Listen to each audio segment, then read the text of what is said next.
Hello my dear student, আজকে job সাকসেসের history ক্লাসে আমি তোমাদের সামনে আলাউদ্দিন খলজি সম্পর্কে কিছু আলোচনা করব। তবে আলাউদ্দিন খলজি সম্পর্কে আলোচনা করতে গেলে আমাকে সুলতানি যুগ সম্পর্কে কয়েকটা কথা বলতে হয়। যে ভারতের ইতিহাসে 1206 থেকে 1526 খ্রিস্টাব্দ পর্যন্ত যে সময়কালটা ছিল সেটা সুলতানি যুগ নামে পরিচিত। আর এই সুলতানি যুগে 5টি রাজবংশ রাজত্ব করেছিল, যথা দাস বংশ, খলজি বংশ, তুগলক বংশ, সৈয়দ বংশ ও লোদি বংশ। এর মধ্যে সবচেয়ে বেশি উল্লেখযোগ্য ছিল খলজি বংশ। খলজি বংশ প্রতিষ্ঠা করেছিলেন জালালউদ্দিন খলজি। তবে জালালউদ্দিন খলজি বংশ প্রতিষ্ঠা করলেও আলাউদ্দিন খলজিকে শ্রেষ্ঠ সুলতান বলা হয় তৎকালীন সময়ে, কারণ আলাউদ্দিন খলজির সময়ে খলজি সাম্রাজ্যের বিস্তার ঘটেছিল প্রভূত। আর আলাউদ্দিন খলজি ছিলেন একজন যুদ্ধপ্রিয় সাম্রাজ্যবাদী শাসক। তাহলে তার এই সাম্রাজ্যের যে নেশা তাকে যে দাক্ষিণাত্য বিজয়ের স্বপ্ন দেখিয়েছিল। তাছাড়া যে আলাউদ্দিন খলজি 1296 খ্রিস্টাব্দে সিংহাসনে বসেছিলেন। তিনি গ্রিক বীর আলেকজান্ডারের মতোই তিনি যে বিশ্বজয়ের স্বপ্ন দেখতেন।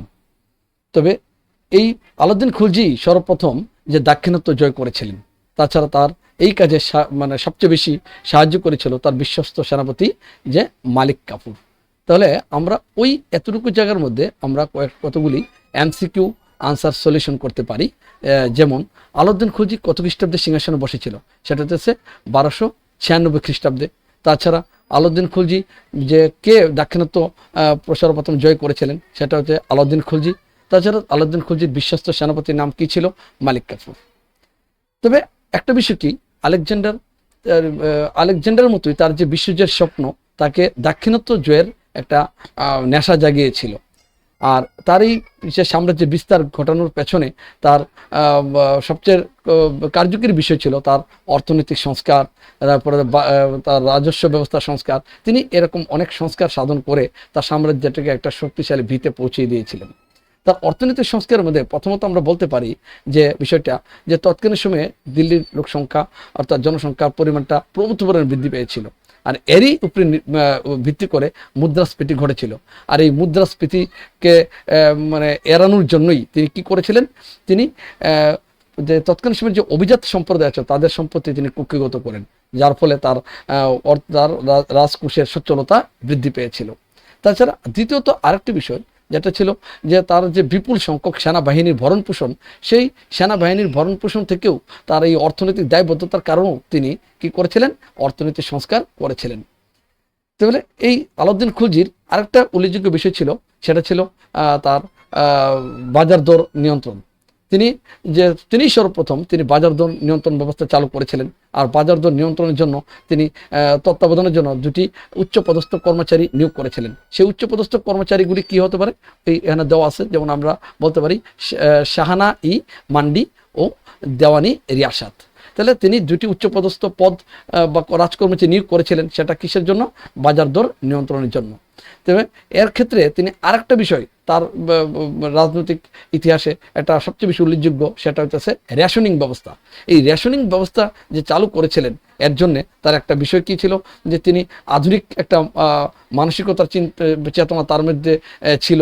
তাছাড়া একটা আধুনিক চিন্তাধারা তার মধ্যে কার্যকরী ছিল। আর সেই বিষয়টি ছিল যে তিনি সর্বপ্রথম যে ভারতে রেশনিং ব্যবস্থা প্রবর্তন করেছিলেন। তার মূল উদ্দেশ্য ছিল যে তিনি সম্পত্তিকে রাষ্ট্রীয়করণ করেছিলেন। এর কারণ হচ্ছে দুর্ভিক্ষ বলতে পারো বা অনাবৃষ্টি বা অতিবৃষ্টির সময় প্রজাদের যাতে কোনো অসুবিধা না হয়, আর এজন্যই তিনি রেশনিং ব্যবস্থা চালু করেছিলেন। আর তার এই ব্যবস্থার উপরে বা যার বাজার দর নিয়ন্ত্রণের ব্যবস্থার জন্য তৎকালীন সময়ের যে ঐতিহাসিক ছিল সেটা ছিল বারুনি, জিয়াউদ্দিন বারুনি।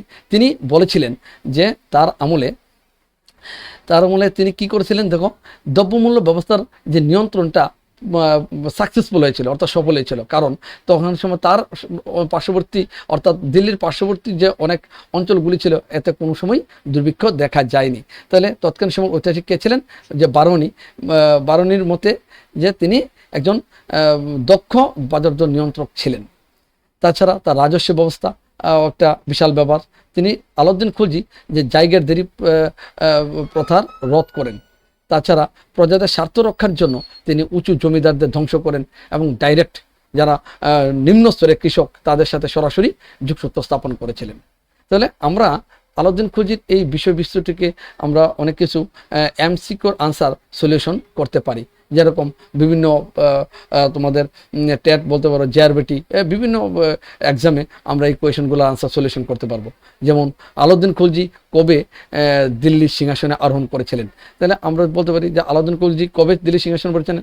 অপশন এতে দেওয়া আছে 1296 খ্রিস্টাব্দে, অপশন সিতে দেওয়া আছে 1295 খ্রিস্টাব্দে, বিতে দেওয়া আছে 1294 খ্রিস্টাব্দে, আবার ডিতে দেওয়া আছে 1296 খ্রিস্টাব্দে। তাহলে আনসার আগে আমরা পেয়ে গেছি, যেমন আমরা আনসার বলতে পারি অপশন ডি, অর্থাৎ 1296 খ্রিস্টাব্দে আলাউদ্দিন খলজি দিল্লি সিংহাসনে আরোহণ করেছিলেন। তাছাড়া আলাউদ্দিন খলজির পুত্রের নাম কি ছিল, যদি আমরা বলি আলাউদ্দিন খলজির পুত্রের নাম কি ছিল, এখানে অপশনে দেওয়া আছে ধরো, যেমন বুমরা খা এবং মোহাম্মদ খা, খিজির খা, জুনা খা। আনসার আমরা অতি সহজেই বলে নিতে পারি যে আনসার হচ্ছে অপশন সি, অর্থাৎ তার ছেলের পুত্রের নাম ছিল কি, খিজির খা। তো এরকম আমরা অনেক এমসিকিউর আনসার এই আলাউদ্দিন খলজি সম্পর্কে আমরা সলিউশন করতে পারি। যে উপরে আলোচনা থেকে আমরা আগেই বলে দিয়েছিলাম যে দিল্লির কোন সুলতান সর্বপ্রথম দাক্ষিণাত্য জয় করেছিলেন। এক্ষেত্রে এখানে অপশনে দেওয়া আছে option A Iltutmish, option B Ghiyasuddin Balban, এবং অপশন সিতে দেওয়া আছে মোহাম্মদ বিন তুগলক ও আলাউদ্দিন খলজি। ঠিক আছে, তাহলে ওই ক্ষেত্রে এখানে লেখার মধ্যে একটা মিস্টেক আছে, এখানে বলবন হবে, এই জায়গাটাতে একটা ক্রস আনসার, এটা ক্রস দিয়ে দিচ্ছি, এই জায়গাতে বলবন বলদ লেখা আছে, এখানে ভুল আছে, এখানে বলবন হবে। আচ্ছা ঠিক আছে, আর তারপর আমরা আসতে পারি যে অপশন সিতে মোহাম্মদ বিন তুগলক, অপশন ডিতে আলাউদ্দিন খলজি। তাহলে ওখানে আনসার আমরা হতে পারে যে আমরা আগেই পেয়ে গেছি যে দিল্লি কোন সুলতান সর্বপ্রথম দাক্ষিণাত্য জয় করেছিলেন, সেটা হচ্ছে আলাউদ্দিন খলজি। নেক্সট যে বলতে পারি খলজি বংশের শ্রেষ্ঠ সুলতান কে ছিলেন, আমি আগেই তোমাদের বলে দিয়েছিলাম যে আলাউদ্দিন খলজিকে খলজি বংশের শ্রেষ্ঠ সুলতান বলা হয়। তাহলে এখানে অপশন সিতে আমার আনসারটা পেয়ে দেওয়া আছে, সেটা হচ্ছে আলাউদ্দিন খলজি। এরকম আমরা অনেক অনেক শর্ট কোয়েশন অর্থাৎ বা এমসিকিউ আনসার সলিউশন করতে পারি। যেমন এখানে আছে সুলতানি আমলের দ্রব্যমূল্য নিয়ন্ত্রণ করেন কে, এটা আমি আগে আমার উপরে আলোচনাতে বলেছি, সেটা হচ্ছে যে আমরা অপশন সিতে আনসারটা আছে, সেটা হচ্ছে আলাউদ্দিন খলজি। নেক্সট আমরা আবারও যে শর্ট টাইপগুলো বা এমসিকিউ আছে, আলাউদ্দিন খলজির সময়কালে একজন ঐতিহাসিক কে ছিলেন, সেটা আমরা আগেই আমি বলে দিয়েছিলাম যে জিয়াউদ্দিন বারুনি। অপশন বি হচ্ছে আমাদের আনসার। তাহলে এরকম আমরা অনেক আনসার এমসিকিউ যে আমরা ওই আলাউদ্দিন খলজির উপরে আলোচনা থেকে পেয়ে যাই। এখানে কতগুলি কোয়েশন আছে যেটা আমি উপরে আলোচনা করিনি, তারপরও বলা যেতে পারে আলাউদ্দিন খলজি যে মেবার আক্রমণকালে সেখানে কে রাজত্ব করতেন, যেহেতু আমাদের কোয়েশনগুলো এখন আগের মতো ইজিলি আসে না, সেগুলো আমাদের আনসার করতে হবে। সেক্ষেত্রে আমরা বলতে পারি যে এখানে রানা রতন সিং, অর্থাৎ answer option B accurate answer. Next Alauddin খলজির প্রকৃত নাম কি ছিল, সেটা খুব গুরুত্বপূর্ণ বিষয়, যেটা তোমাদের জানা দরকার এবং খুবই গুরুত্বপূর্ণ। সেটা হচ্ছে আলাউদ্দিন খলজির প্রকৃত নাম এখানে অপশন সিতে দেওয়া আছে, যেটা আমাদের আনসার, সেটা হচ্ছে আলী গুরুশাসক। ঠিক আছে, তাহলে এটা খুব ইম্পর্টেন্স একটা কোয়েশন তোমাদের বিভিন্ন এক্সাম জন্য, যা আলাউদ্দিন খলজির প্রকৃত নাম কি। তাহলে আমরা অপশন সিটা চুজ করতে পারি, সেটা হচ্ছে আলী গুরুশাসক। নেক্সট হচ্ছে যে কোন সুলতান সামরিক বাহিনীতে দাগ ও হুলিয়া প্রথা প্রবর্তন করেন। ঠিক আছে, তো এখানেও এই অপশনে যে মোহাম্মদ বিন তুগলক, গিয়াসউদ্দিন বলবন, আবার ইলতুৎমিশ ও অপশন ডিতে দেওয়া আছে আলাউদ্দিন খলজি। তাহলে আমরা অতি সহজে আনসারটাকে সলিউশন করতে পারি, সেটা হলো অপশন ডি, অর্থাৎ আলাউদ্দিন খলজি। ঠিক সেই রকমভাবে আবার সেম আর একটা কোয়েশন একটু ডিফারেন্স আছে, আগের উপরে আলোচনার মধ্যে আছে, সেটা হচ্ছে যে দাক্ষিণাত্য জয়ে আলাউদ্দিন খলজি সেনাপতি বা কোন সেনাপতি সাহায্য করেছিল, সেটা আমরা জানি। আলাউদ্দিন খলজি বিশ্বস্ত সেনাপতি কে ছিলেন, আমি আগে আলোচনা করেছি তোমাদের সামনে, সেটা হচ্ছে মালিক কাফুর।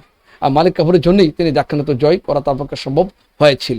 তাছাড়া এখানে এরকম অনেক কোয়েশন আমরা আনসার করতে পারি। যেমন লাস্ট এখানে আরেকটা কোয়েশন আছে, আলাউদ্দিন খলজির বা আলাউদ্দিনের রাজত্বকালে মঙ্গলরা কতবার ভারত আক্রমণ করেছিল, এটা মোস্ট ইম্পর্টেন্স তোমাদের এক্সাম, বিভিন্ন এক্সামে। এখানে অপশন এতে আছে মোট 6 বার, অপশন বিতে দেওয়া আছে 7 বার, অপশন সিতে 3 বার, অপশন ডিতে 5 বার। আমরা অতি সহজে আনসারটা সলিউশন করতে পারি অপশন এ, যেটা হচ্ছে 6 বার, মোট 6 বার সে মঙ্গলরা আক্রমণ করেছিল আলাউদ্দিন খলজির রাজত্বকালে।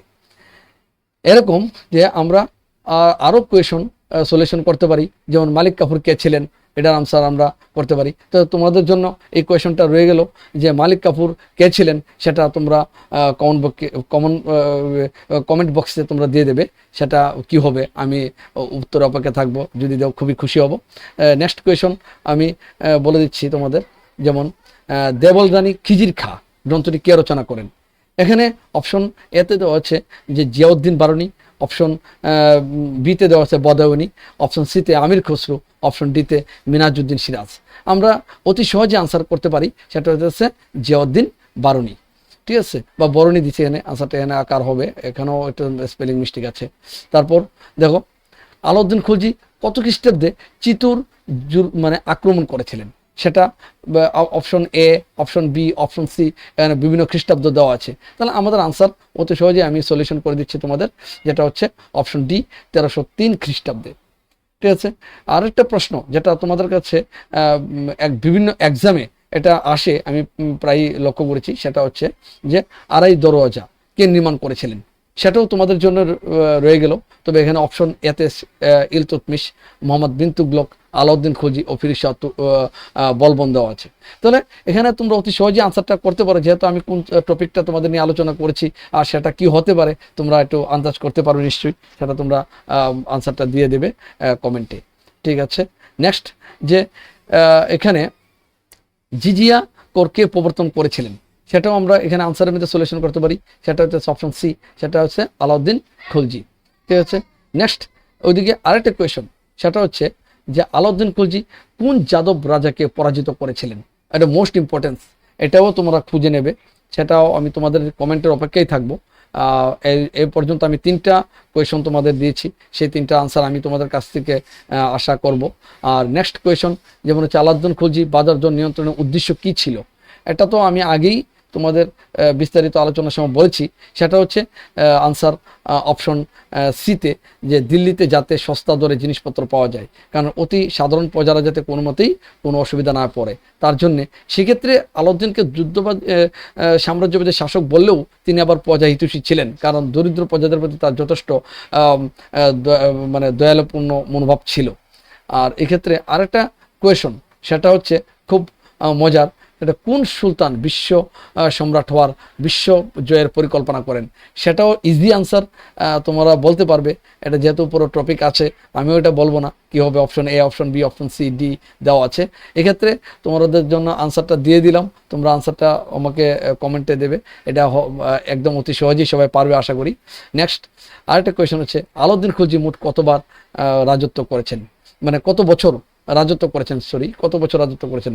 তাহলে এক্ষেত্রে এখানে দেওয়া আছে অপশন এ যে 20 বছর, অপশন বি 30 বছর, অপশন সি 40 বছর, অপশন ডি 50 বছর। এক্ষেত্রে আনসার অতি সহজে সলিউশন করা যেতে পারে, তিনি রাজত্ব করেছিলেন অর্থাৎ 20 বছর। তাহলে এভাবে আমরা প্রায় 21টি এমসিকিউ আনসার আমরা সলিউশন করেছি। সে অর্থে আমি জানি যে কতগুলি কোয়েশন তোমাদের দিয়েছি সেটা তোমরা কমেন্টে দেবে, সে আশায় আমি রাখছি। আর আজকে এই পর্যন্তই, সবাই ভালো থাকো, থ্যাংক ইউ।